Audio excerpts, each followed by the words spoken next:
Bueno, muchachos, buenas tardes. Vamos a comenzar con la clase del día de hoy. Y bueno, pues en este caso lo que vamos a seguir es trabajando directamente con lo que corresponde con nuestra unidad 2 de radiología convencional. Y en este caso yo creo que en la clase del día de hoy terminaremos esta segunda unidad. Razón por la cual a las compañeras que les toca exponer este tema lo harán el próximo miércoles y digamos que instrucciones generales para todos en particular. Traten de que las exposiciones de cada uno de sus artículos se limiten a máximo 10 minutos por artículo, lo que significa que ustedes tienen que tener una buena preparación tanto de la exposición, las diapositivas que vayan a trabajar, como de su discurso para que tenga una buena congruencia y puedan estar acotados directamente a los 10 minutos que estamos ofreciendo para cada uno de los artículos que vayan a exponer. Adicionalmente, creo que es importante mencionarles que es una presentación donde se espera mucho atractivo visual. Es una clase de sistemas de imagenología, entonces esperaríamos ver muchas imágenes. La recomendación en este caso es que no se basen solamente en las imágenes que encuentran en el artículo que van a exponer, sino que para la parte introductoria ustedes pueden ocupar imágenes de otros artículos, imágenes que se encuentren en internet o que puedan buscar, pero siempre y cuando tengan una referencia adecuada. ¿Qué significa esto? Por ejemplo, a lo mejor algunos de ustedes va a exponer alguna aplicación relacionada con diagnóstico de Alzheimer, por ejemplo, en donde en el artículo vienen algunas imágenes, es atractivo y se acabó. Sin embargo, en la parte introductoria, en donde ustedes van a dar una justificación y van a mostrar la problemática directa, no solamente del artículo, sino del panorama general, es probable que ahí se requiera también de otras imágenes que no vengan incluidas en el artículo, que les faciliten entender cuál es la problemática en general. Entonces, a lo mejor muestran una imagen de cómo es el cerebro de una persona que no tiene Alzheimer versus de una que sí tiene, o cómo se ven imágenes de un niño, un adulto y una persona enferma, cosas que les permitan visualmente mejorar el entendimiento de la problemática y la justificación que presenta cada uno de los artículos, ¿sale?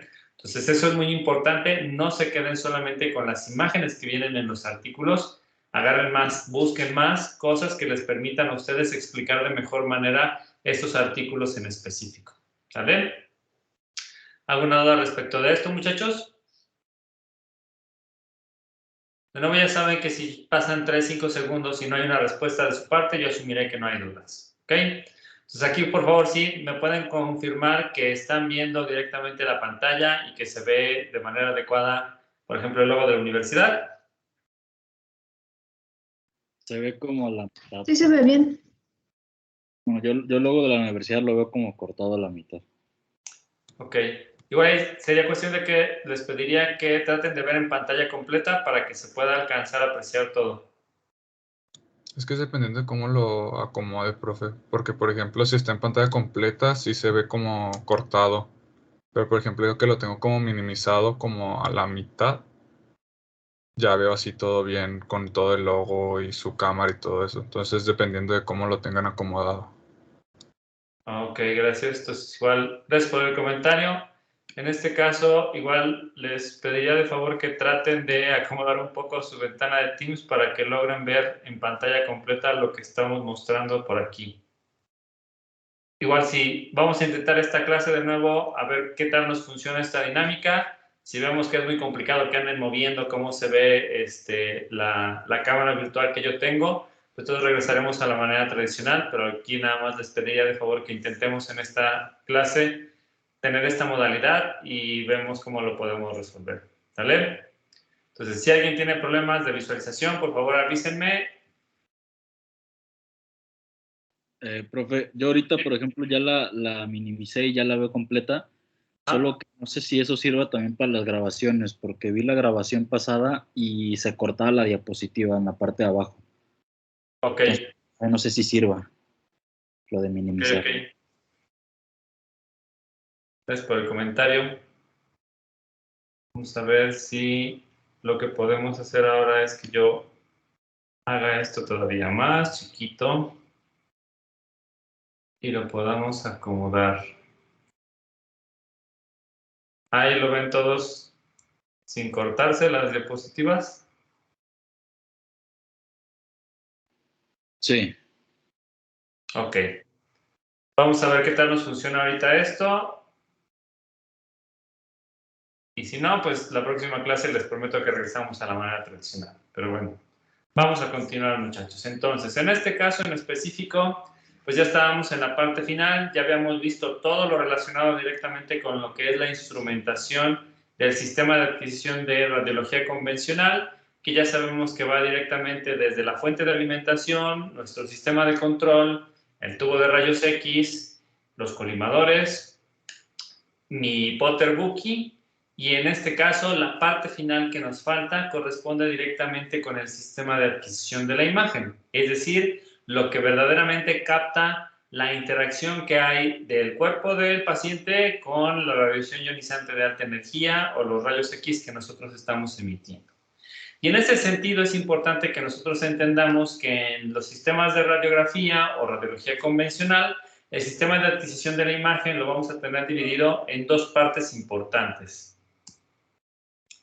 La primera de ellas es que el sistema que llamaremos de radiología convencional usualmente va a tener una placa en físico, la cual viene creada a partir de una película radiográfica. ¿Y qué es las radiografías que normalmente todos conocemos? Que son estas hojas de una especie de plástico medio rígido, bastante flexible, que nos entregan y que nosotros llevamos al médico, y el médico siempre anda observado directamente en un negatoscopio o en una lámpara. La segunda versión es aquellos sistemas de radiología que son totalmente digitales, en donde no vamos a tener la presencia de una película radiográfica, sino que vamos a tener sistemas totalmente digitales para la obtención de la imagen, la cual yo voy a tener salvada en formato digital y que voy a tener la posibilidad de hacer con ella muchas cosas, o verla en cualquier tipo de monitor o sistema de visualización digital, o incluso poder imprimir de nuevo una película radiográfica. Pero en el momento de la adquisición no contaremos de ninguna manera con esa placa física.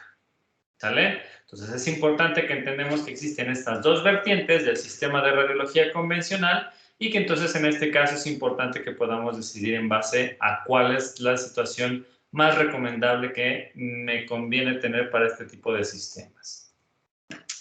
Comenzando directamente con la radiología convencional, es decir, aquel que me entrega una película en físico, pues es importante que entendamos que en realidad el oscurecimiento de la película radiográfica es el resultado de hechos físicos, que esos hechos físicos no es otra cosa más que la interacción de la absorción de los rayos X o los rayos luminosos que tiene el paciente.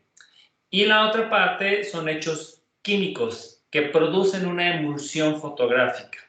Entonces, en ese sentido, debemos de tener bien claro que al inicio las placas radiográficas en realidad todas son de un color blanquecino y en realidad tienen una cierta cubierta en particular en donde tenemos unos ciertos elementos químicos con base de plata que permiten generar una interacción con los rayos X. Entonces, en un inicio, estas placas pudiéramos llamarlas que son totalmente blancas, y después de estos hechos físicos y químicos se vuelven oscuras u opacas.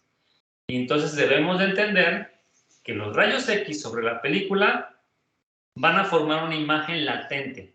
Una imagen latente significa que es una imagen invisible, que yo no puedo apreciar de manera inmediata, pero lo que estamos haciendo es que básicamente todos los rayos X que lleguen a impactar directamente sobre esta placa radiográfica que nosotros observamos en color blanco en la imagen superior, van a descomponer haluros de plata, que principalmente la placa está compuesta de bromuro de plata. Y entonces, al hacer esta descomposición, lo que va a estar haciendo es que la película va a liberar plata metálica y esta plata metálica es opaca a la luz. En ese sentido en específico, nosotros debemos de entender que las cosas que se queden oscuras en la película radiográfica significa que ahí impactaron los rayos X sobre la película. Las cosas que permanezcan en colores claros o en colores muy blancos significa que son lugares en donde el paciente absorbió casi todos los rayos X o atenuó algo de eso y entonces llega menos cantidad de rayos X sobre la película radiográfica. Entonces, durante el revelado de las imágenes, lo que hacemos es que esta imagen latente se vuelve una imagen fija, porque básicamente los granos de plata se están fijando, que los granos de plata son los que hacen esta imagen en color oscura y retiran el bromuro de plata que no fue expuesto, ¿sale? Y entonces en este caso, cuando nosotros limpiamos esta película fotográfica, todos los bromuros de plata o los haluros de plata se retiran de la película y la película queda en ese tono blanquecino. Y entonces por eso es que nosotros podemos observar estos dos efectos directamente sobre las películas radiográficas. Entonces eso no se les vaya a olvidar. Si la película radiográfica está oscura, significa que ahí impactaron los rayos X. Si la película radiográfica está blanca, significa que ahí no pegaron rayos X y entonces yo estoy desechando en el develado de la película todo este bromuro de plata que no se expuso. De ahí que entonces, si yo tengo una radiografía de hueso, por ejemplo de un brazo, obviamente los huesos van a ser una estructura muy densa, todos los rayos X se van a quedar atorados en el hueso y esto va a impedir, este hueso se va a interponer entre la película y los rayos X y por eso se observa ese color claro directamente sobre la película radiográfica. ¿Vale? ¿Dudas aquí?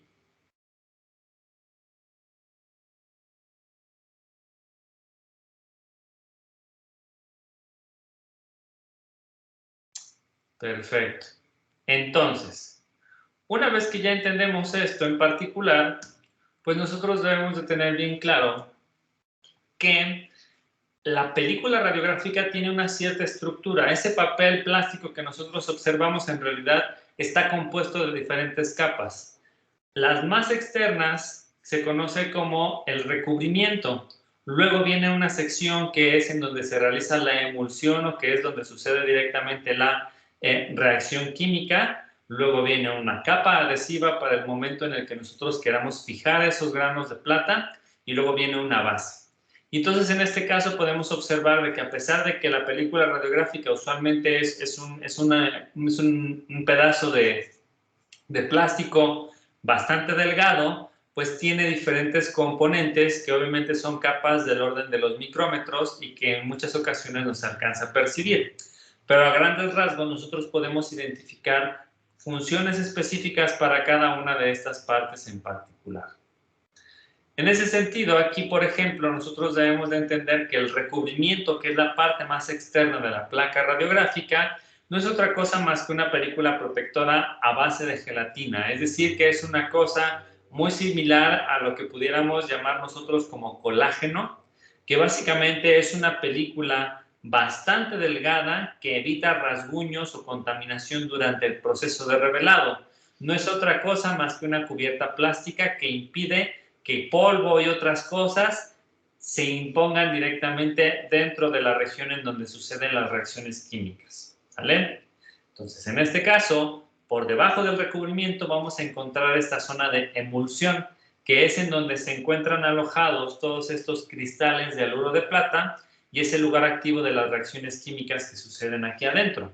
Entonces, en este caso es aquí donde cuando impactan los rayos X se hace la descomposición de estos haluros de plata y se quedan las partículas de plata, las cuales nosotros intentaremos fijar después durante el develado de la película radiográfica. Una vez que sucede esta parte de la interacción de los rayos X con los haluros de plata, pues es que se tiene esta liberación de plata y es necesario tener una capa adhesiva que básicamente es la parte en donde nosotros vamos a tomar como base para poder pegar directamente estas partículas de plata que se están liberando. Entonces, en ese sentido, esta capa adhesiva es la que me permite tener este compuesto en específico y que aquí nosotros podemos identificar. Aquí no se alcanza a ver muy bien, pero por ejemplo, la película muy delgada que tiene un color blanquecino es el recubrimiento. La sección que directamente tiene estas rayas diagonales corresponde directamente con la emulsión y por debajo hay una delgada línea en color negro que esa es la capa adhesiva, ¿sale? Entonces, toda la parte importante de las películas radiográficas sucede en esas tres secciones que son súper pequeñitas y que, como se menciona en la diapositiva, pues eso prácticamente corresponde con 3-5 micrómetros. La base es la que tiene un mayor espesor de 150 a 300 micrómetros y básicamente esta es la que me brinda estructura, rigidez y flexibilidad para mi película radiográfica, que la podamos manipular y no se vaya a romper, que no se vayan a modificar directamente todas estas partes. Eso es la parte mucho más gruesa, ¿sale? Y entonces ahí es en donde debemos de tener mucho cuidado directamente con lo que queremos observar. ¿Vale? ¿Alguna duda hasta aquí, muchachos? Profe, ¿la placa tiene, o sea, tanto arriba como abajo tiene lo del recubrimiento y la emulsión o solo de un lado? No, tiene de ambas partes. Pero obviamente en el momento en el que se hace el develado de la película, usualmente solo una de las secciones es la que se está trabajando. Entonces, debemos de ser bien claros que usualmente esto es simplemente en el sentido de que no debe de haber una preferencia en qué orientación debe de tener la placa radiográfica para los técnicos radiólogos, sino que simplemente debemos de poder observar directamente que se utiliza sin distinción de si es en un lado o de otro y se obtiene el mismo resultado. Okay. ¿Vale? ¿Alguna otra duda, muchachos?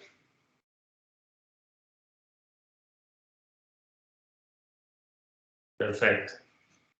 Entonces, en estos sistemas de radiología convencional, obviamente tenemos que tener bien claro que como básicamente queremos captar nosotros rayos X que salen del tubo y que desde el tubo ya sabemos que hay un rendimiento bajo, solamente el 1% de lo que sale del tubo me sirve para la imagen. Y todavía ese 1% voy a perder una cantidad importante porque le estoy metiendo un objeto denso en medio. El camino para que lleguen los rayos X hasta la placa radiográfica es largo y es complicado. Entonces, para darle una ayudadita un poco directamente a la imagen, las placas radiográficas siempre se encuentran dentro de lo que se conoce como un chasis. Y este chasis es un instrumento que tiene pantallas amplificadoras de luminiscencia, que significa que puede hacer una amplificación de luz a lo que corresponden directamente los rayos X convencionales. Entonces, este elemento permite hacer esta transformación. Si incide un fotón de rayos X, los chasis van a hacer una amplificación de este fotón a muchos más fotones, pero que van a ir convertidos en luz, no en rayos X como tal. Pero esto tiene una gran ventaja y seguramente si alguno de ustedes ha tenido la oportunidad, o bueno, no ha tenido la oportunidad, pero que ha tenido la necesidad de realizarse una placa radiográfica y han sido muy curiosos, pues han visto a lo mejor que siempre en donde están tomando la imagen tienen estos pequeños pizarroncitos, parecen, en donde ahí dentro viene directamente la película radiográfica. Entonces esto es lo que nosotros llamamos como un chasis y es lo que dentro tiene en ambos lados pantallas amplificadoras de luz. Entonces estas pantallas amplificadoras básicamente tienen una capa fluorescente que emite una luz en ciertas frecuencias de ondas cuando inciden los rayos X en ellas. Y esto permite realizar una menor exposición al paciente a los rayos X, mejorando el rendimiento del tubo y eliminando los artefactos de movimiento porque yo voy a estar mandando mayor intensidad. La desventaja al respecto de esto es que el hecho de que yo tenga una mayor intensidad va a disminuir un poco la claridad de la imagen y entonces en este caso va a hacer que la película radiográfica se vea un poco más borrosa. Pero tiene muchos más beneficios que nosotros no tengamos que exponer tanto al paciente a radiación ionizante de alta energía a que tenga que tener un poco de ruido directamente en la imagen. Entonces, por dentro los chasis tienen más o menos esta configuración, en donde podemos observar de nuevo que tenemos pantallas luminiscencias en ambos lados, permitiendo que no haya una necesidad de definir cuál es el sentido correcto de una película radiográfica o de un chasis y se puedan utilizar indistintamente, ¿vale? Entonces, en este caso, esto es simplemente una forma con la cual nosotros podemos pensar que se tiene una amplificación de la energía que puede interactuar con la imagen a través de convertir rayos X en luz. Y afortunadamente las películas radiográficas o las películas fotográficas, como lo quieran llamar, funcionan básicamente bajo el mismo efecto. Entonces, Probablemente a algunos de ustedes ya no les tocó esta parte de ir directamente a un estudio fotográfico a que hicieran el develado de un rollo de una cámara fotográfica. Entonces ya en la era digital estas cosas ya casi no están en uso, pero si alguno de ustedes tiene el hobby de la fotografía y a lo mejor tiene una cámara profesional que todavía funcione con ese tipo de cosas, pues sabe también que directamente las fotografías también pasan por un proceso de develado. Sucede exactamente lo mismo que nosotros estamos trabajando. Entonces, en este caso, la luz también puede generar este efecto de una reacción química dentro de la placa radiográfica y que, de nuevo, si incide la luz, se van a descomponer los bromuros de plata, se van a generar granos de plata, los cuales podemos fijar nosotros en el proceso de develado y después directamente el resto se retira. Entonces, en este caso, hacer esa transformación de rayos X en luz fue una forma muy inteligente de tratar de disminuir la cantidad de radiación que va a recibir mi paciente. Y entonces hoy en la actualidad, pues la cantidad de energía utilizada para una radiología convencional resulta ser menor de lo que era hace 30, 40 años. ¿Vale? ¿Dudas aquí?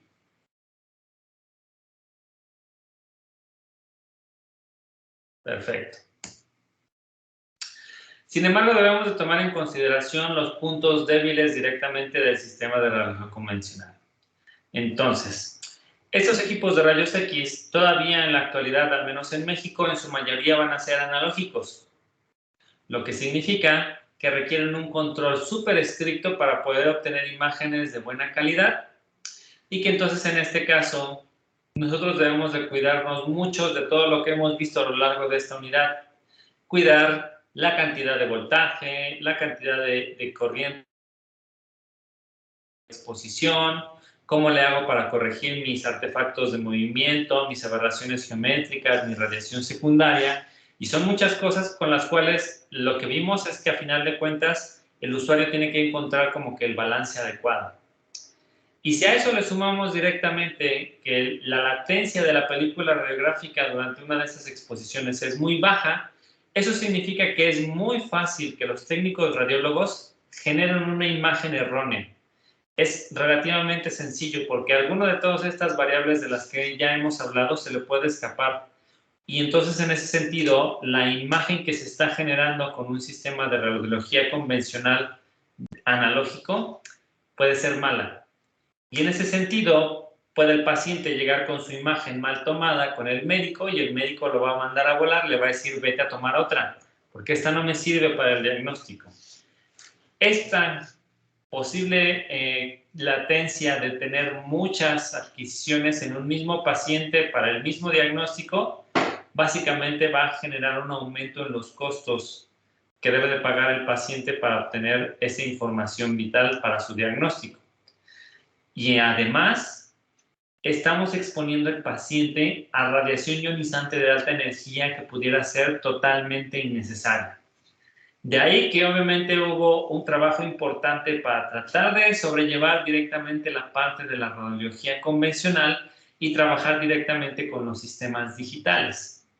En ese sentido, los rayos X digitales van a sustituir el chasis y la placa radiográfica por un detector digital de rayos X, que no es otra cosa más que una matriz de puntos que tienen oxisulfuro de gadolinio, lo cual está acoplado directamente a un arreglo lineal de fotodiodos.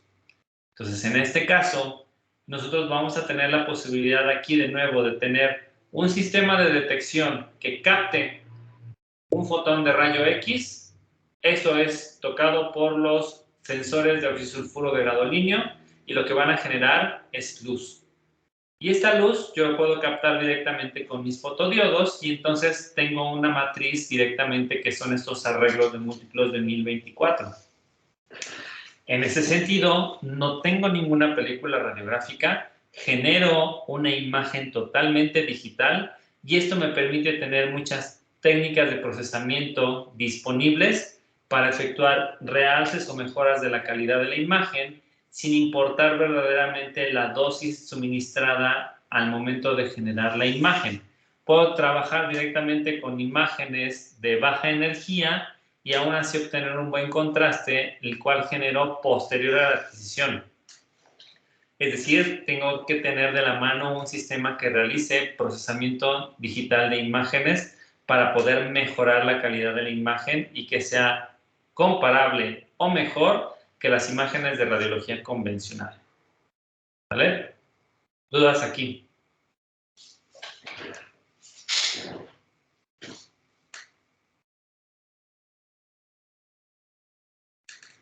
¿No? ¿Nada?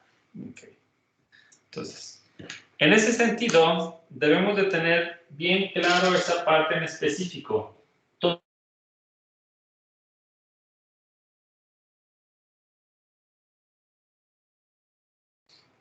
Van a tener acoplados directamente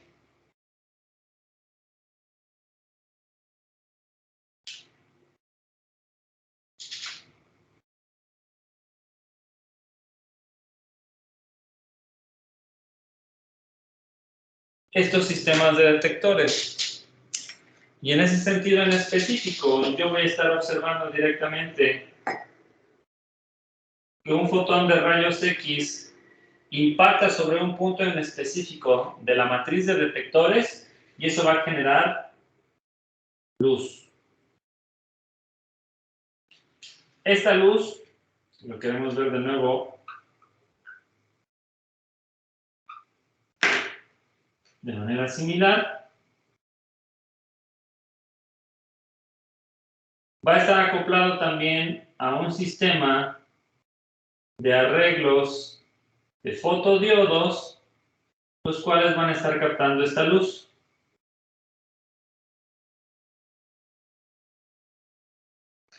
Y siempre se tiene que generar esta conversión. Entonces, en realidad, al final, la imagen verdadera que nosotros vamos a estar observando es la que corresponde directamente con la generación de la matriz de fotodiodos. ¿Vale? Y vamos a tener en todos los sistemas digitales esta conversión, siempre, siempre, siempre. Esta conversión ya existía también en los sistemas de radiología convencional. Obviamente hacemos esa transformación con el chasis. Chocan los rayos X, se genera luz y esto amplifica la intensidad para la generación de la imagen con una placa radiográfica. En los sistemas digitales no tengo la placa, tengo el arreglo lineal de fotodiodos, pero siempre debo de tener esa conversión de energía. ¿Vale? ¿Dudas aquí?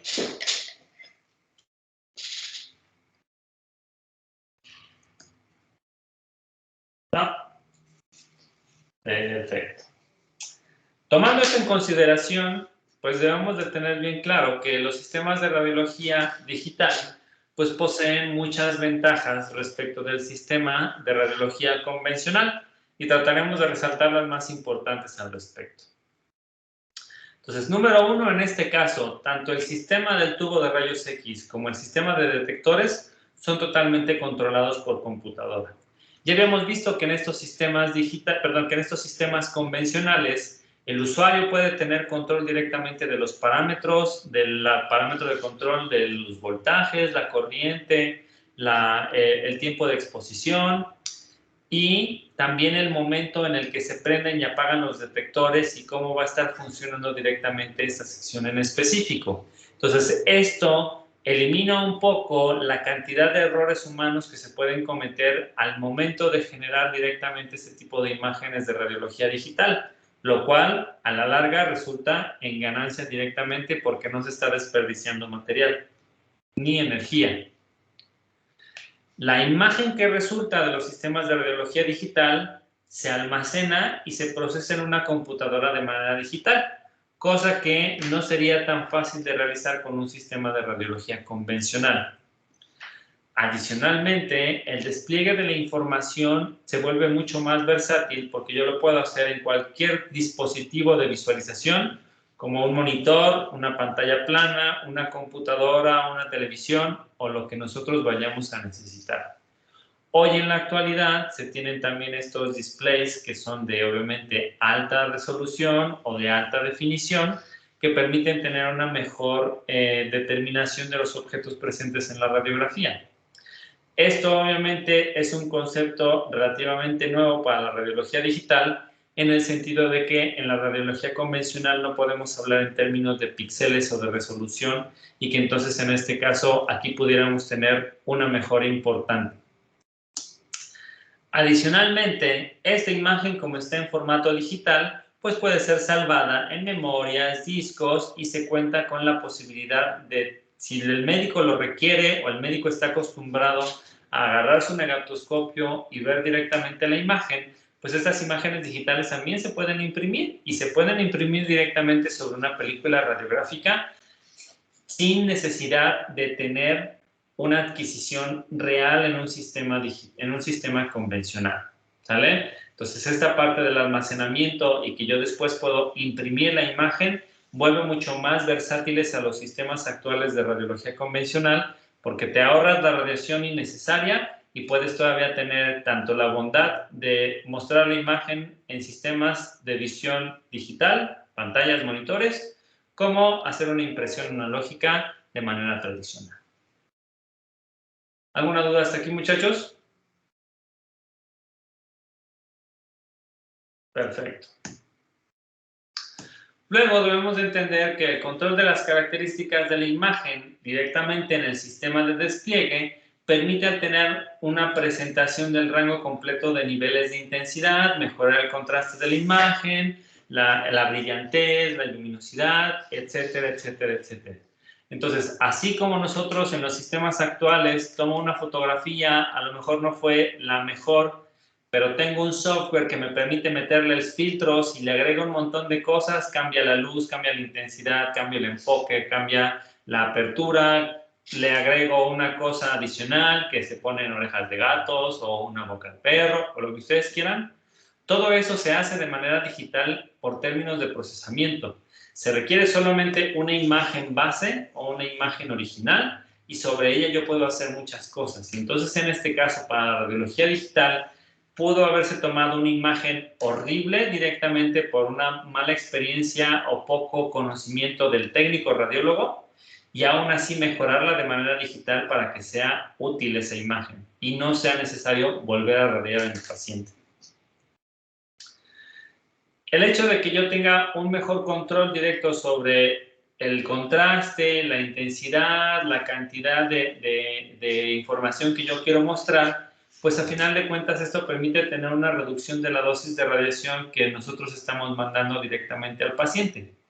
Entonces, en este caso, incluso puedo definir el nivel de ruido que yo requiero para poder observar características particulares.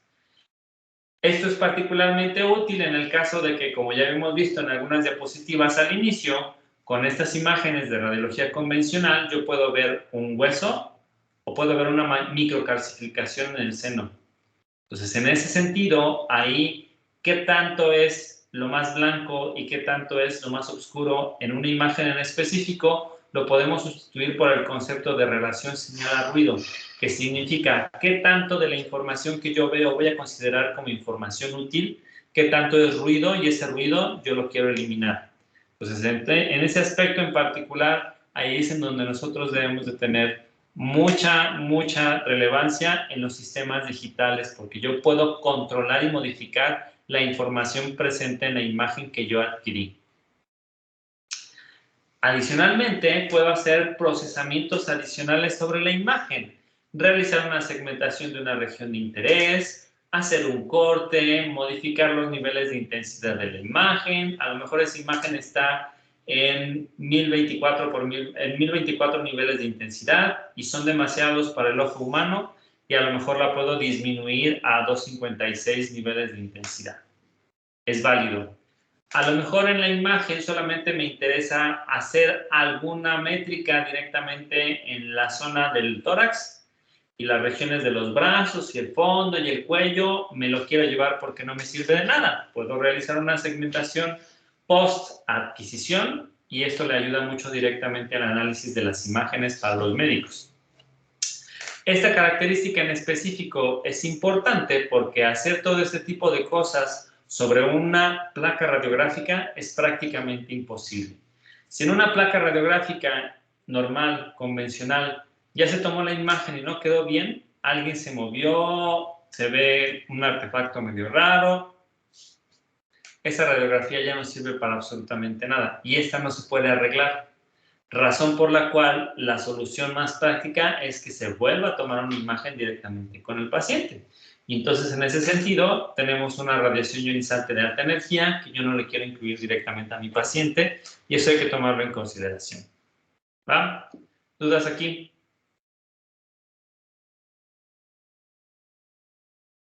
Perfecto. Adicionalmente, debemos de pensar no solamente en términos de lo que pasa directamente con la imagen en un paciente, sino que tengo que pensar a gran escala, con la información que yo puedo manejar de todos mis pacientes. En ese sentido, voy a estar optimizando el espacio empleado por los sistemas de archivo de radiología convencional. ¿Qué significa esto?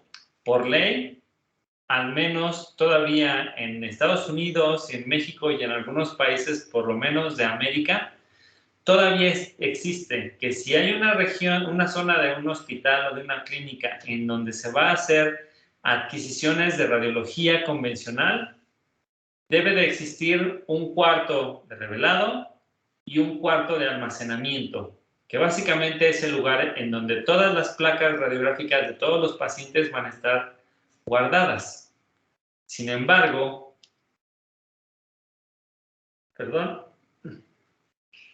si yo en lugar de tener un espacio físico como una bodega en donde puedo almacenar una N cantidad limitada de radiografías y ahora lo paso directamente a un disco duro de 1 terabyte en donde pueden entrar miles de radiografías, entonces en ese sentido ahí yo me estoy quitando la necesidad de tener un espacio en donde yo voy a estar almacenando todas estas imágenes convencionales, ¿vale? Además, como todo se va a cargar directamente hacia un sistema digital, pues la búsqueda de información directamente de un paciente es mucho más eficiente porque nos estamos ahorrando el realizar una búsqueda manual. Si alguno de ustedes ha tenido la necesidad de ir a que le hagan una operación en un hospital público principalmente, ya saben que el paso 1 corresponde con ve a buscar tu expediente clínico. Y en muchas ocasiones, el expediente clínico llega con el médico en turno, lo revisa, dice, aquí no están tus estudios completos, ¿dónde están? Ve a archivo y solicítalos. Y tienen que buscarlos, es una búsqueda manual y el médico no te atiende hasta que ya tienes todos tus estudios ubicados directamente en tu carpeta. Se vuelve un caos. Hoy en día, en 2020, todavía hay muchos hospitales, principalmente públicos, que manejan este sistema de búsqueda totalmente manual y que todo está regido directamente por el personal de archivo clínico. Entonces, en este caso, si ahora tuviéramos siempre todas las imágenes almacenadas en formato digital, pues se puede hacer la definición de una nomenclatura de cómo se llama el archivo y tener una búsqueda automatizada por el número de afiliación o el número del seguro o el apellido o lo que ustedes quieran. Entonces eso se vuelve relativamente importante al momento de pensar a gran escala, que no solamente voy a tener la adquisición de la imagen de 1 o 2 personas, sino que a lo mejor en un día yo puedo adquirir a lo mejor 100 y tengo que tener una manera de almacenar toda esa información y poder rastrearla después. ¿Ok? Y otro punto importante es que, como ya vimos, las placas radiográficas a final de cuentas generan una liberación de plata y de bromuro de plata. Entonces, en este caso, existe la necesidad de una destrucción de placas convencionales en el momento en el que mi espacio físico se está saturando y en el momento también en el que requiero pagar de un servicio para que algunas empresas tomen mis placas radiográficas, las destruyan, recuperen la plata que sea útil y luego la vuelvan a vender como productos. Por esto tiene que pagar el hospital, porque el hospital tiene la necesidad de que ya no tengo espacio en mi bodega donde almaceno las imágenes, entonces en ese caso tengo que buscar la forma de liberarlo. Y la forma de liberarlo es decidir. Usualmente se manejan reglas de que se mantienen los estudios de una persona completos hasta 5 años. Al sexto, ese dato que ya tenga una antigüedad de 6 años, se destruyen esas placas, esa información, ese expediente clínico, lo que sea. Y es una de las razones importantes por las que a veces cuando uno va directamente a consulta, pues no se encuentra la información porque de plano ya no existe, alguien ya se deshizo de ella y no hay un registro apropiado. Pero esto es importante que lo debamos de considerar porque las placas radiográficas convencionales requieren espacio físico. El espacio físico no puede ser ilimitado y menos dentro de un hospital. Y en ocasiones este espacio se encuentra al límite y entonces llegan empresas a decirme cuáles son las placas que ya no quieres, ya pasaron más de 5 años y ya no quieres, dámelas todas a mí, yo trabajo directamente con las placas para extraer esa plata útil y el resto de la sección plástica lo desecho y no hay problema. Y así digamos que el hospital se está ahorrando una logística que no quiere llevar relacionada con el reciclado y toda la parte de desecho de las placas radiográficas que ya tienen más de 5 años dentro del hospital. Y también es importante que entendamos que como tenemos un sistema totalmente digital, puedo hacer una búsqueda automatizada de los datos de la adquisición, pues es más sencillo tener un seguimiento del paciente en un periodo de tiempo más largo. Y entonces, en este caso, esta característica en específico aplica para todos los sistemas de imagenología digital que estaremos viendo a lo largo de la clase. ¿Sale?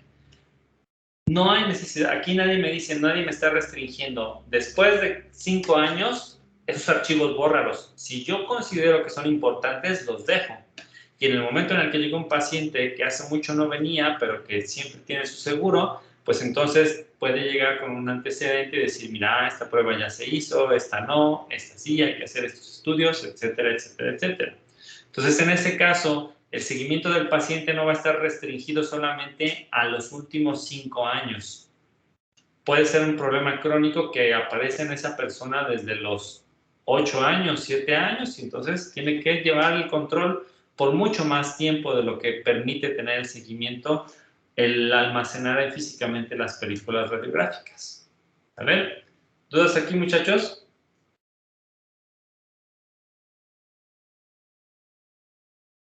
Perfecto. Y entonces, en términos generales, de la parte de la instrumentación del equipo, ya vimos absolutamente todo. Ya vimos de dónde viene la energía, ya vimos cuáles son los parámetros de control, ya vimos cómo está conformado el tubo de rayos X y cómo se genera esta radiación ionizante de alta energía, vimos el colimador, el Potter Bookie y mi sistema de detección, o la placa, o el sistema de fotodiodos digital. Sin embargo, desde el punto de vista de la ingeniería biomédica, debemos de tener bien claros que aquí nosotros pudiéramos tener mucho que ver en el control de la calidad de la imagen. Y aquí vamos a tratar de esclarecer un punto en particular relacionado con esto. Entonces, dentro de un programa de control rutinario para ver si los equipos están funcionando adecuadamente, se debe de incluir un sistema de radiología convencional, si existe dentro del hospital o clínica o en la instalación que se desee evaluar. Entonces, para este efecto en específico, la calidad de la imagen se puede evaluar haciendo muchas tomas de diferentes objetos de pruebas. Estos objetos de pruebas usualmente se conocen como phantom o fantomas. En ese sentido en particular, yo le tomo imágenes directamente a estos fantomas, como los que nosotros observamos aquí, que tienen la característica particular de emular la densidad de cada uno de los objetos del cuerpo. Entonces, aquí en esta imagen podemos observar que del lado derecho de la pantalla observamos un fantoma de hueso, en donde nosotros podemos simular que este hueso tiene una fractura, podemos observar cómo está la parte de la cabeza de la articulación, o podemos observar muchas cosas. Y estos fantomas no están hechos de hueso, sino que simulan directamente la densidad que tiene este elemento. Lo mismo pueden ser con un fantoma de cuerpo completo, como el que se muestra en la imagen de la izquierda, en donde claramente podemos observar dónde se encuentran las costillas, algunos huesos.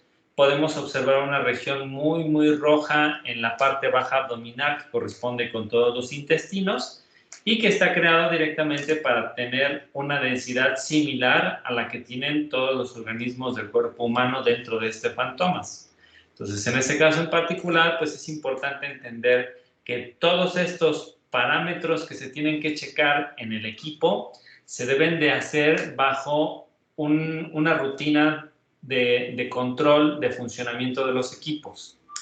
En dichas rutinas es importante que el usuario vea que los rangos de operación del equipo son funcionales, es decir, si un sistema de rayos X ya dijimos que puede trabajar entre 50 y 130 kilovolts, pues entonces yo tengo que asegurarme de que los pueda manejar ya sea 50 o sea 300 kilovolts sin mayores problemas. Adicionalmente, las densidades de los objetos que yo voy a querer visualizar deben de cuadrar directamente con los parámetros. Acuérdense que muchas de las características que vimos siempre se buscaba tener una especie de balance.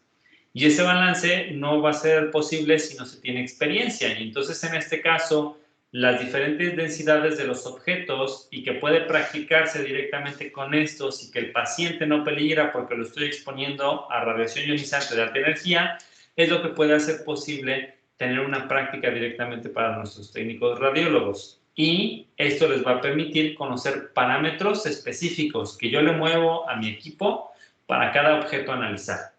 De esta manera, si es un ya técnico radiólogo muy experimentado y sabe que va a llegar un paciente que tiene un fémur roto, pues entonces en ese caso ella a lo mejor ya sabe cuál es el kilovoltaje, cuál es el tiempo de exposición, cuáles son los miliamperes hora, y ya tuvo muchos phantoms para poder practicar, entonces es súper rápida la intervención. Si es alguien que a lo mejor no está acostumbrado a este tipo de cosas, pues entonces sí le va a costar más trabajo entender qué densidad necesito, qué parámetros, qué fuerza del rayo X, qué poder de penetración requiere, que se traduce básicamente en los niveles de energía, corriente, voltaje que nosotros vamos a estar manejando. ¿Vale? ¿Dudas hasta aquí?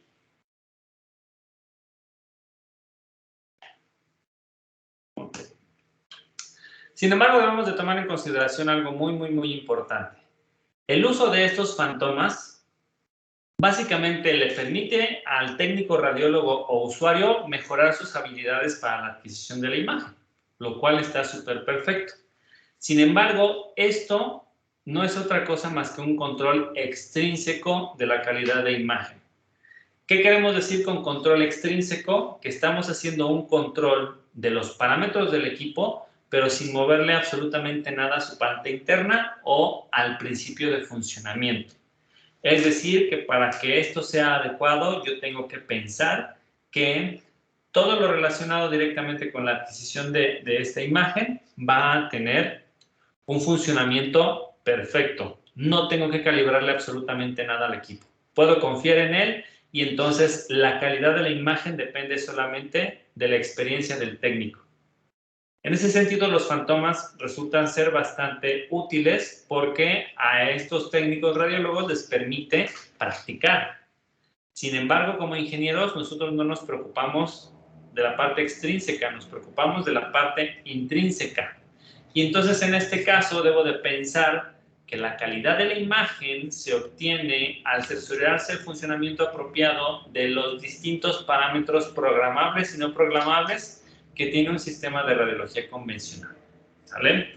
Entonces, aquí mucho cuidado porque son los puntos que nosotros debemos de tomar en consideración como ingenieros a la hora de que, por ejemplo, si alguno de ustedes se vuelve un ingeniero de servicio de una empresa que revisa sistemas de imagenología médica, debemos de entender que el control que esperan que yo haga es de manera intrínseca dentro del equipo, que ayude a entender si está funcionando o no funcionando o qué es lo que no funciona para poder resolverlo. Tomando eso en consideración, los parámetros que me ayudan a tener de manera intrínseca una mejor calidad de la imagen son la calibración del voltaje pico aplicado, que ya sabemos que está relacionado directamente con la cantidad de rayos X y su nivel de penetración. Este va ligado mucho con la calibración del tiempo de exposición, cuánto tiempo va a estar la ventana del tubo de rayos X abierta para que salgan los rayos, la calibración de la salida del tubo de rayos X, que si yo estoy haciendo un set para mandar directamente el 10% de la información de la cámara, pues eso sea suficiente. Y que si entonces yo requiero una mayor salida del tubo de rayos X, pues entonces tengo que mover el colimador, hacerlo más grande y ver cómo está directamente esa salida. Esa salida en términos de nivel de energía, voltaje, corriente y tiempo. El tamaño del punto focal y la alineación y perpendicularidad del haz de rayos X con la placa detectora de la imagen. ¿Vale? Entonces, todos estos parámetros yo los puedo evaluar de manera intrínseca. Y es aquí donde, cuando se hacen los mantenimientos preventivos y se trata de una empresa que a lo mejor sí maneja equipos de radiología convencional, son los pasos que yo esperaría que todos ustedes pudieran realizar sin mayores problemas para realizar su trabajo. Y vamos a entender un poquito más a detalle cada uno de estos puntos. ¿Alguna duda hasta aquí, muchachos?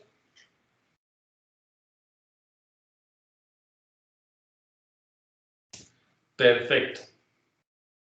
Número 1, la calibración de los voltajes.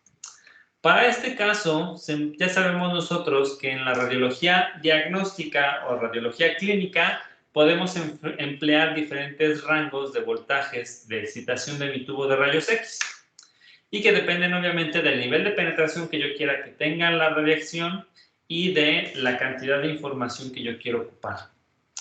Tomamos un ejemplo claro, directamente el tórax es una estructura bastante grande que tiene un cierto espesor y que entonces para que los rayos X atraviesen directamente todo el tórax y lleguen a la película radiográfica, yo tengo que subir la energía.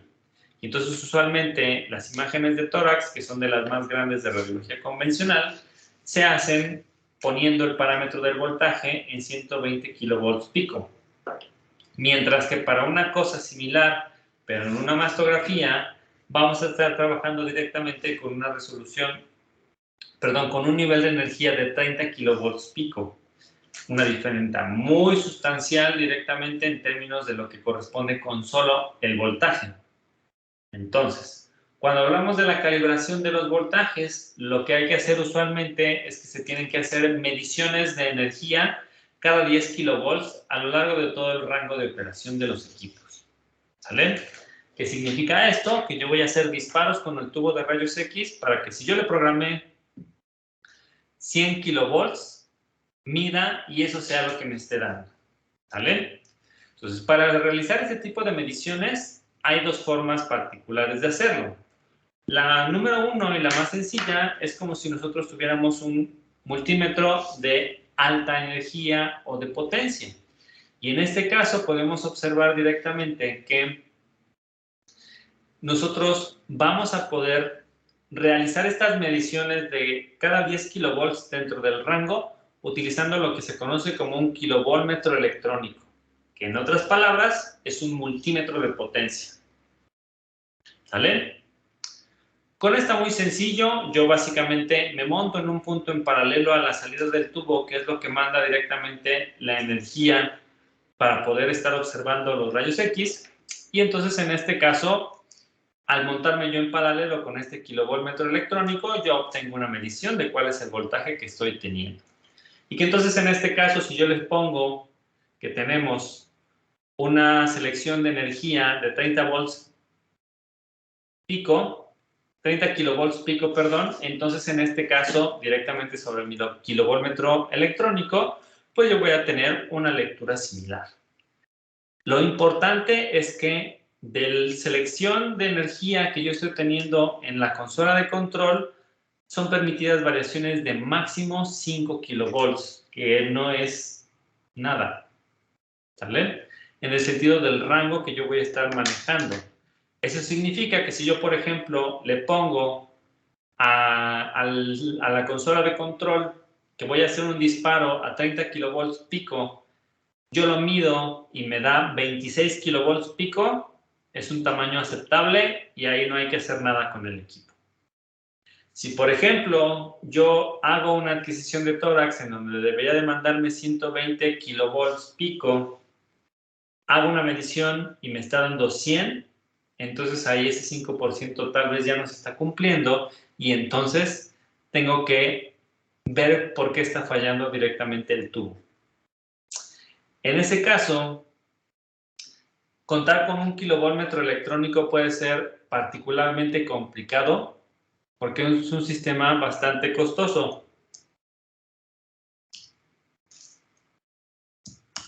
Vamos a ver si encontramos alguna imagen relativamente rápida.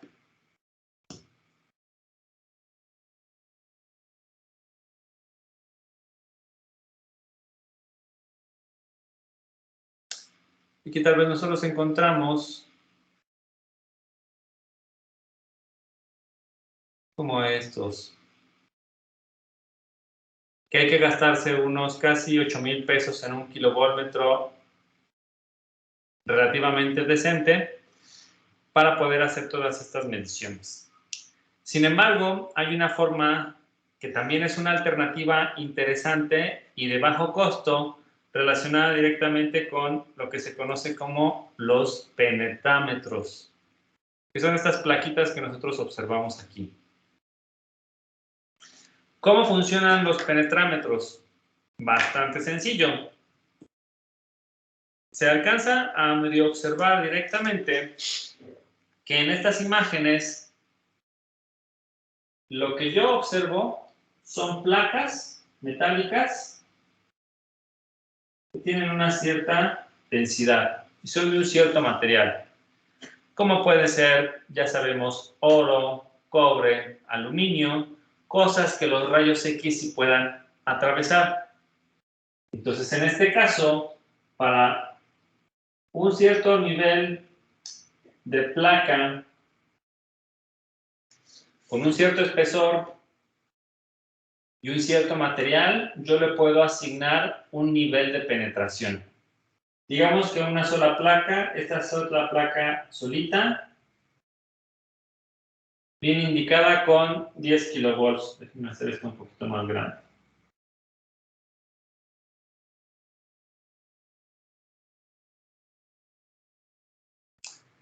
¿Qué significa esto? Que si yo hago incidir un fotón de rayos X aquí yo tengo mi película o mis detectores y este atraviesa, este fotón de rayos X tiene más de 10 kilovolts pico. ¿Sale? ¿Hasta ahí me siguen?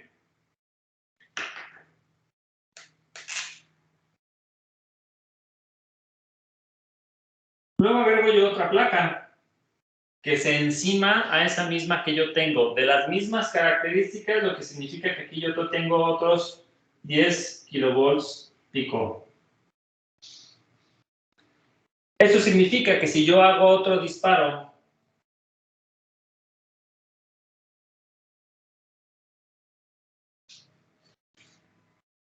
y que ahora esto es, yo le pongo en los parámetros 20 kilovolts pico, voy a tener una región, al revés, perdón, donde están encimadas, son 10 y 10, son 20, esa energía no debería de pasar. Si yo le programé a esta energía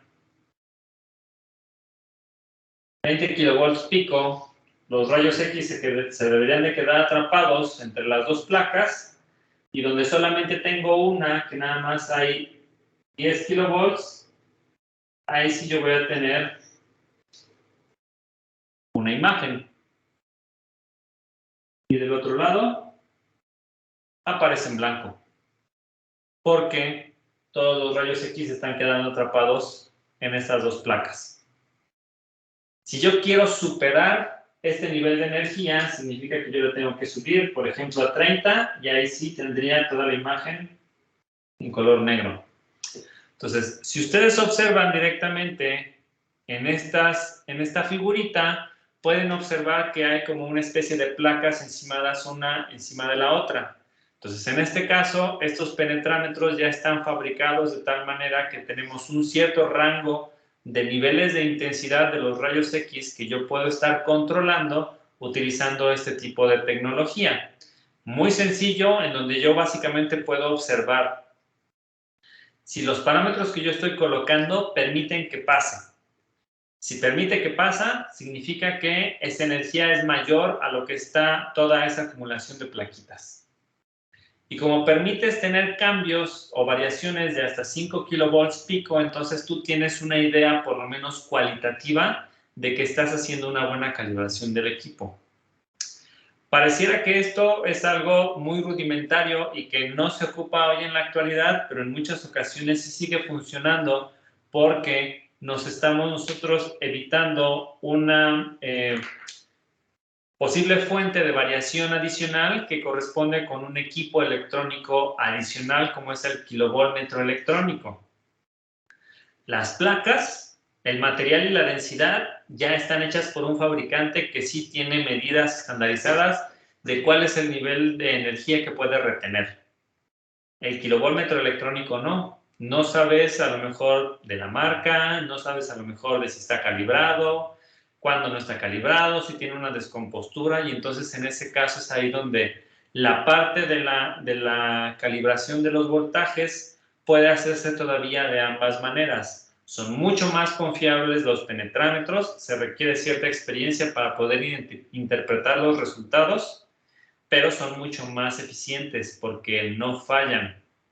Son placas metálicas que así ya están diseñadas, no fallan. Los kilovoltmetros electrónicos, como un multímetro normal, si no se sabe usar el equipo, si está mal descalibrado, estas mediciones no van a ser muy fidedignas. ¿Vale? ¿Dudas hasta aquí?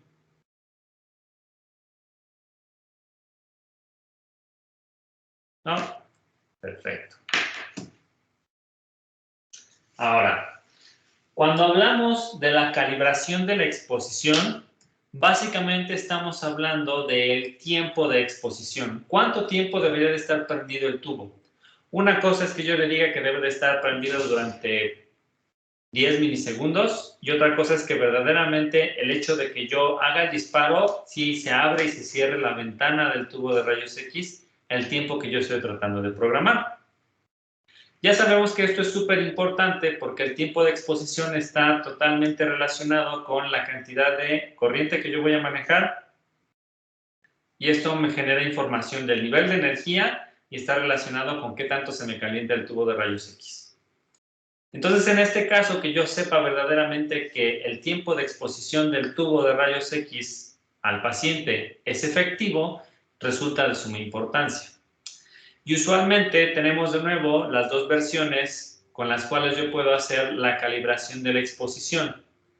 En este caso, los sistemas de exposición electrónicos son los tradicionales. También es un sistema que es un detector que yo coloco directamente a la salida del tubo de rayos X y mide cuánto tiempo recibió energía. Es un detector de potencia. Es un detector que es, de nuevo, relativamente costoso y entonces en este caso nosotros debemos de pensar que puede ser muy eficiente, pero puede estar, es susceptible a tener o descomposturas o que se esté utilizando mal y eso no nos puede generar un buen resultado. La forma artesanal, que de nuevo resulta ser de las más utilizadas todavía por cuestiones particulares de que no falla por la tecnología que estamos ocupando, consiste simplemente de un disco de cobre que posee al menos una perforación, la cual está conectada directamente con un motor. Entonces, en ese caso, ahora lo que nosotros vamos a imaginar es que directamente yo tengo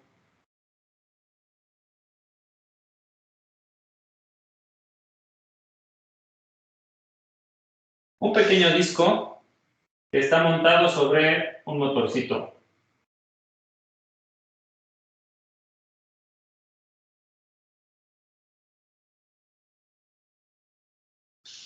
Y este lo va a hacer girar.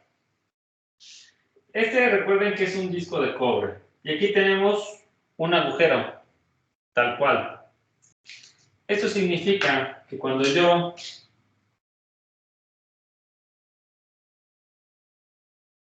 de mi tubo de rayos X mando la radiación y yo tengo mi película radiográfica, lo que yo esperaría ver es que donde está el círculo,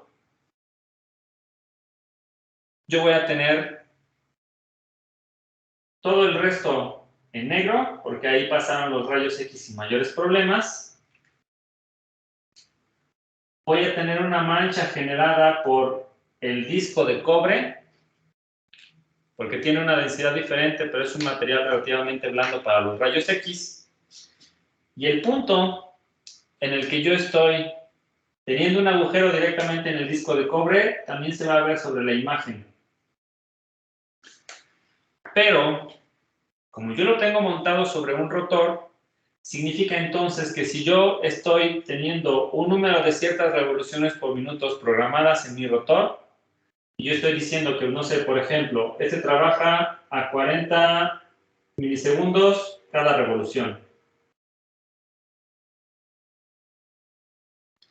Significa que en una vuelta completa pasarán 40 milisegundos. Si yo quiero fijar la exposición, por ejemplo, en 10 milisegundos, significa entonces que yo debo de observar una raya que pinta este hueco en un cuarto del disco. Si yo quiero una de 20 milisegundos, significa que debo tener otra raya pintada en la mitad del disco. Porque sobre ese hueco yo no tengo ninguna atenuación y los rayos X deberían de pasar completitos. ¿Sale? Y entonces en ese caso yo puedo tener un sistema que de nuevo me permite tener una calibración de la exposición relativamente sencilla de implementar sin necesidad de un instrumento adicional que puede ser costoso y susceptible a fallas. En este caso, obviamente, tendríamos que considerar de nuevo que el tipo de motor que se está utilizando también es bastante confiable y que tenemos muy bien calibrada el número de revoluciones por minuto que está dando para hacer el ajuste y la conversión del tiempo. Pero son sistemas relativamente sencillos que se siguen ocupando en la actualidad y que nos permiten evaluar que el tiempo de exposición que está el tubo de rayos X mandando radiación hacia el paciente es el adecuado. En este caso en específico, nosotros debemos de tomar en consideración que los tiempos de exposición no deben de variar de más del 5% de lo que se está estableciendo en los parámetros o 0.01 segundos del valor programado. ¿Sale? ¿Dudas aquí?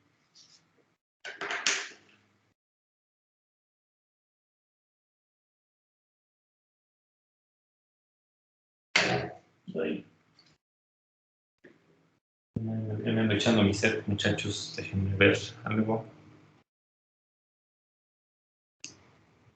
Todavía se ve. Ok.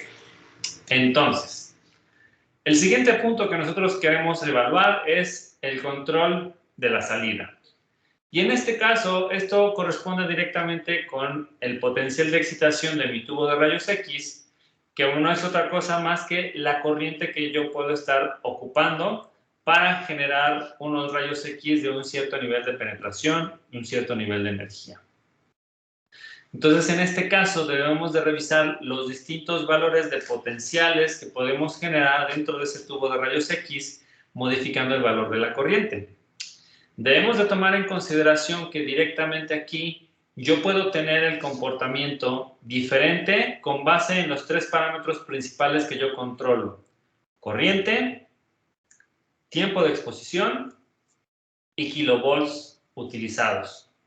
Entonces, en este caso, el que yo solamente trate de controlar la corriente pudiera no darme el mejor de los resultados, porque yo puedo tener puedo tener un voltaje definido de 120 kilovolts pico y que el tubo lo prendo durante 10 milisegundos. Y si yo le pongo mucha corriente, de todas maneras esa imagen va a salir mal. Y el tubo de rayos X se va a calentar. Y entonces yo puedo decidir entonces mejor tener una corriente bajita y tener de nuevo el mismo valor de kilovolt pico y de tiempo de exposición y la imagen mejora.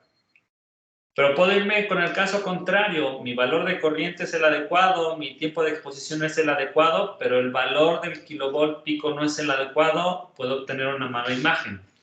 Entonces, por eso siempre debemos de recordar que estas tres variables tienen suma relación una con la otra para la calidad de la imagen.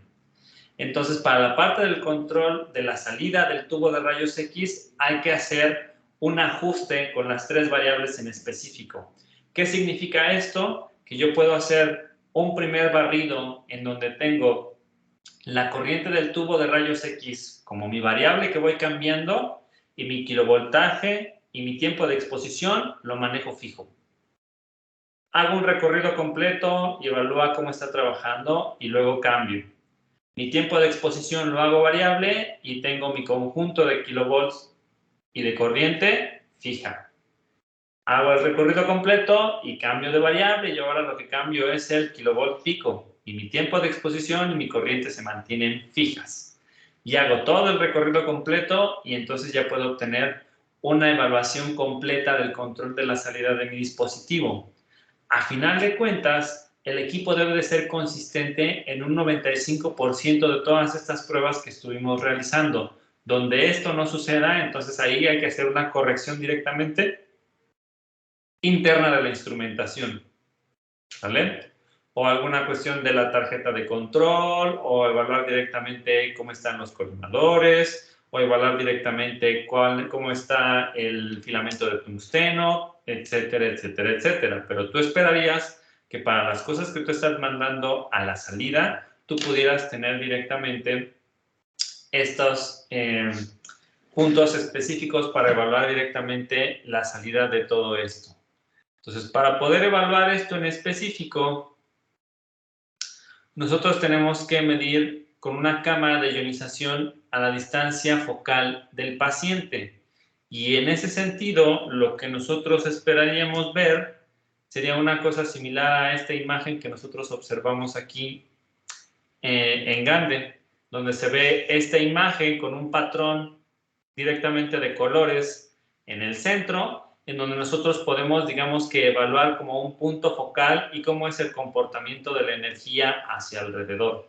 Entonces, esto me permite generar directamente este tipo de información y evaluar directamente cuál es la salida en términos de potencia que yo tengo directamente de mi tubo de rayos X. ¿Dudas hasta aquí?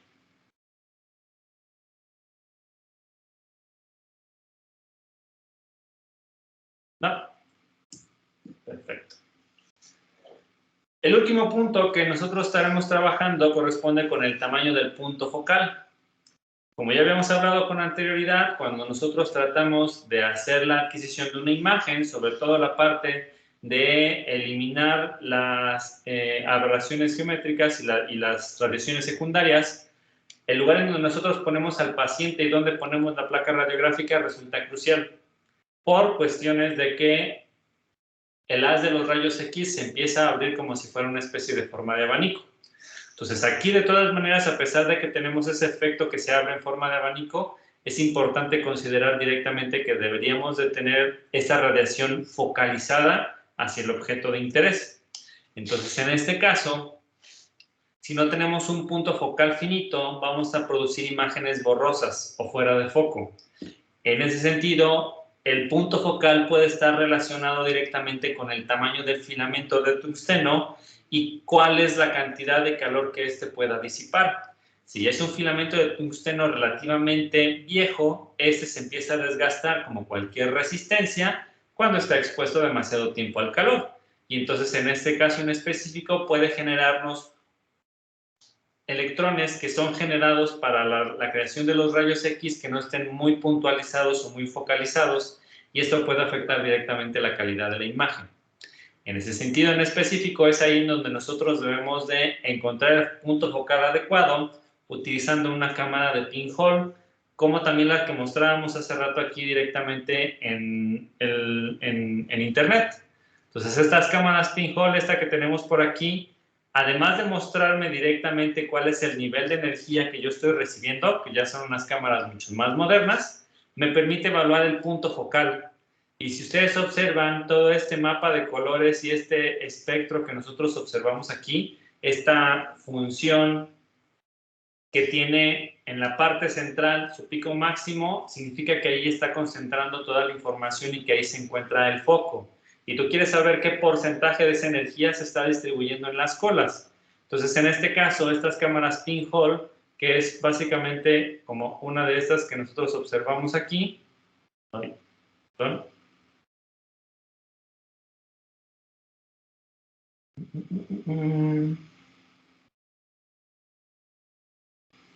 Esta que hay por acá. Es una pequeña camarita que tiene un agujero puntual de una cierta dimensión en la cual nosotros vamos a estar pudiendo obtener la información para generar este tipo de patrón. Y en medio de esta cámara, obviamente, vienen los detectores de energía para poder hacer estos mapas de colores de acuerdo a la distribución de la energía y poder evaluar tanto la potencia que estamos sacando del tubo como qué tan focalizada está esta información. Y en términos generales, nosotros deberíamos de entender que este punto focal es definido directamente por el fabricante. Entonces, ellos son quienes sugieren, para este tubo de rayos X, el paciente debería de estar colocado a tal distancia para poder obtener un punto focal adecuado. Y entonces, a pesar de que el fabricante me lo indica, usualmente cuando se hacen las instalaciones de los sistemas de radiología convencional, son las instrucciones que siguen las personas que los instalan. Pero pueden haber pequeñas variaciones de las distancias proporcionadas por fabricante y es ahí donde ellos tienen que ajustar directamente a la instalación en particular en donde se va a instalar ese equipo de radiología convencional, pero toman como punto de referencia la información proporcionada por el fabricante. ¿Vale? ¿Alguna duda hasta aquí, muchachos?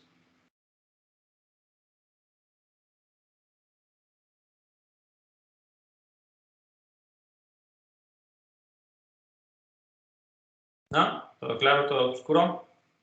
Bueno. Pues entonces, con esta última información, no es cierto, pero me falta uno, la calibración de la alineación y la perpendicularidad, ya se me andaba olvidando, perdón, la cual también es importante para el momento de la instalación de los equipos, porque nos podemos encontrar con que toda la información del equipo es adecuada, el equipo funciona correctamente, el equipo está calibrado, pero el lugar en donde instalamos puede que el suelo a lo mejor no esté bien alineado o no tenga una buena perpendicularidad. Y eso puede generar problemas para la imagen. Entonces, ahí es súper importante que sí tengamos cosas totalmente planas, bien alineadas y perpendiculares a la hora de colocar el equipo. Entonces, en este caso, esto también tiene efecto directamente en los colimadores que voy a sacar yo del tubo de rayos X para que se proyecten directamente sobre la imagen. Y entonces, en este caso, lo que yo trato de hacer es siempre obtener una buena alineación de la perpendicularidad del tubo de rayos X con mi sistema de adquisición de imágenes, colocando dos alambres opacos a la radiación para que yo los pueda evaluar. En ese sentido, nos regresamos de nuevo a nuestro fabulosísimo pizarroncito.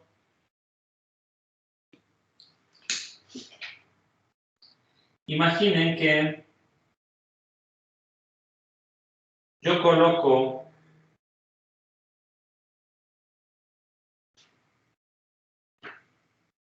dos alambres que son opacos, que pueden ser de cobre o de aluminio, y los expongo directamente a mis rayos X. Si están bien alineados y que son perpendiculares respecto de la información que yo estoy ligando, perpendicular en el sentido de que ya sabemos que el tubo de rayos X me manda los haces en una forma de abanico, pero de manera ideal yo esperaría que la radiación primaria viniera en esta dirección.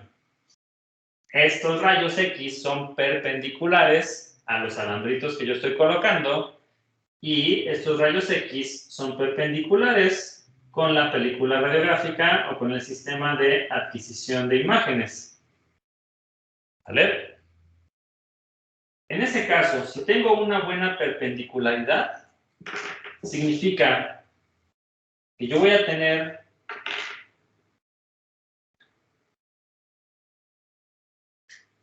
estos dos alambres pintados como líneas sobre mi radiografía y ambas se van a ver sólidas, muy sólidas, bien definidas, bien enfocadas, bien alineadas. Si por alguna razón la perpendicularidad no es muy buena, a pesar de que el sistema de adquisición esté colocado de manera adecuada, pues lo que va a suceder es que yo voy a tener zonas en donde esto es mucho más denso y luego voy a tener líneas que a lo mejor no van a estar bien definidas porque está más cercana a una parte al tubo que la otra.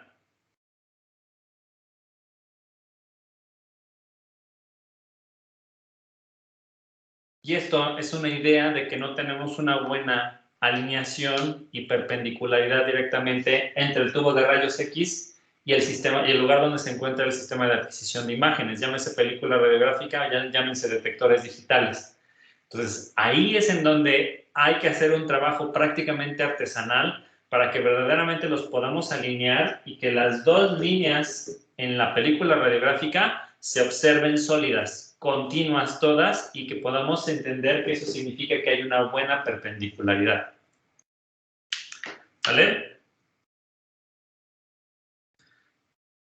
Y ahora sí, con eso terminaríamos nuestra segunda unidad y nos dirigiríamos la siguiente clase después de sus compañeras a comenzar lo que corresponde con la unidad 3 relacionada con tomografía axial computarizada.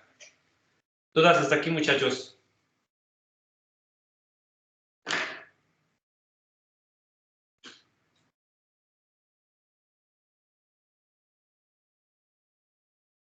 ¿No ninguna? Bien. Entonces, con eso terminaríamos la clase de hoy. Solamente nada más hacer una votación súper rápida. ¿Quiénes quieren mantener esta forma de dar clases donde, digamos, tenemos la posibilidad de cambiar entre presentación y el pizarrón y páginas de internet? ¿O nos vamos a la forma tradicional en los que yo comparto pantalla completa y ustedes ven la presentación completa y a lo mejor no puedo cambiar tanto entre la pantalla y no puedo interactuar tanto? ¿Qué prefieren, muchachos? Entonces, levanten la mano quien quiere la forma tradicional.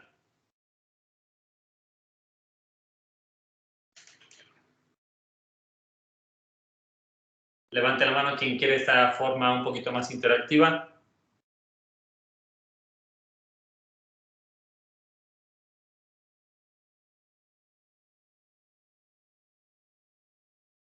Perfecto, pues entonces en este caso, por mayoría, nos quedamos con esta forma interactiva. Igual trataremos de ir corrigiendo un poco en el camino qué es lo que hay que hacer. Si yo tengo que ajustar antes de cada clase un poco cómo se ven las ventanas, lo hacemos rápidamente, no hay ningún problema, muchachos. ¿Sale?